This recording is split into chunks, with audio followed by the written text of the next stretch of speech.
In this life, as we come to our senses, when we finally start realizing who we are or in what kind of environment we live, we also start understanding our worth. And it is not the worth that we actually have, but what our families have achieved, and somehow we end up carrying that worth, that label on our forehead that says pawn. And I guess most of us are pawns in the game of chess called life. But believe me, my friend, no one wants to be a pawn, because that is the most useless piece in chess. Who is born only to be used as a sacrifice, and most of the time, a sacrifice that is meaningless, a sacrifice which is not as big as that of a king or a queen. So slowly we start accepting our reality. We start becoming the so-called practical with our life. But did you ever think that maybe there could be more to life of a pawn? Maybe if a pawn is working hard and is determined, then maybe pawn can change its life too? What if a pawn wasn't just born to die a meaningless life?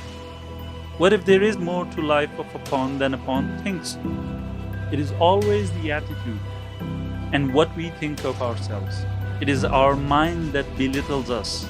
It is always that sound in our head that goes on and on saying, oh, I can't do this because where I live I don't have opportunities, or I can't do that because I have these disabilities. Believe me, if you're looking for a problem, you'll always find plenty. Every pawn carries a big list of excuses, but never thinks that he doesn't need a list of excuses, but just one reason to rise above. One reason to become successful that will give meaning to its meaningless life.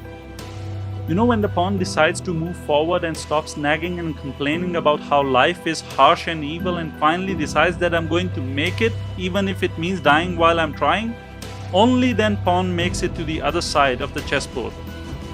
And guess what? The pawn becomes the queen, the most powerful piece in chess game.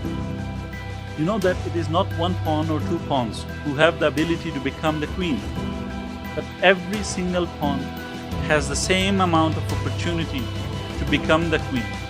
But why one pawn becomes the queen and others die as a pawn? Why? If you Google what is pawn in chess, then the definition that Wikipedia provides is: the pawn is the most numerous piece in the game of chess, and in most circumstances also the weakest. It historically represents infantry, or more particularly armed peasants or pikemen. So by definition, pawn is not meant to be something special, something great, but an armed peasant who is destined to die. But not every pawn thinks that way. There are pawns who want to change their life, who don't blame themselves being born as a pawn, but resolves not to die as one. I want you to ask yourself one question today. What is it that is making you live a life of a pawn, even though you know that success and happiness lie on the other side of the board, but still you choose to sit on this side? What is it